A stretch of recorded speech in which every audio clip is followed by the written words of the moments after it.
আসসালামু আলাইকুম ওয়া রাহমাতুল্লাহি ওয়া বারাকাতুহু ইন্নাল হামদুলিল্লাহ ওয়াসসালাতু ওয়াসসালামু আলা রাসূলিল্লাহি ওয়া বা'দ। আজকে আলোচনা করব চিন্তা এবং পেরেশানি দূর করার আমল।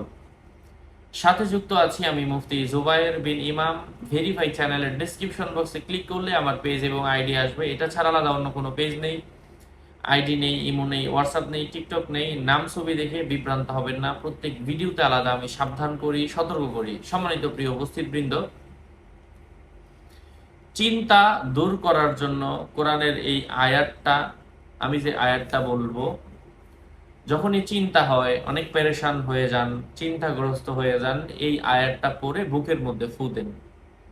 আল্লাহর অশেষ রহমে আশা করা যায় যদি কখনো চিন্তা, পেরেশানির টেনশনও এসে থাকে, আল্লাহ পাক সেটা দূর করে দেবেন ইনশাআল্লাহ।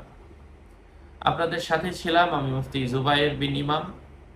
আমি সেই আমলটা এখন বলে দিচ্ছি, এটা নিজে করলেই হয়, কোনো কঠিন কিছু না। এটা নিজে ঘরে বসে জাস্ট দোয়াটা পড়বেন, কাজ হয়ে যাবে ইনশাআল্লাহ। আয়াতটা হচ্ছে আউযু বিল্লাহি মিনাশ শাইতানির রাজীম, বিসমিল্লাহির রহমানির রহিম, উজুহু ইয়াওমাইযিম মুসফিরাহ দাহিকাতুম মুস্তাবশিরাহ।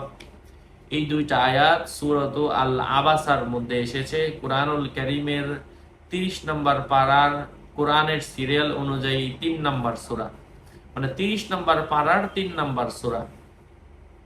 ইনশাআল্লাহ এই আমলটা কোনো ব্যক্তি করে, যদি করে, পুরুষ হোক মহিলা হোক, ছোট হোক বড় হোক, যেই করবে, আল্লাহ সুবহানাহু ওয়া তাআলা তার চিন্তা, পেরেশানি, হতাশা, ডিপ্রেশন, দ্বিধাগ্রস্ততা আল্লাহ পাক দূর করে দিবেন। এই আমলের এমন কারিশমা রয়েছে, এমন পাওয়ার রয়েছে।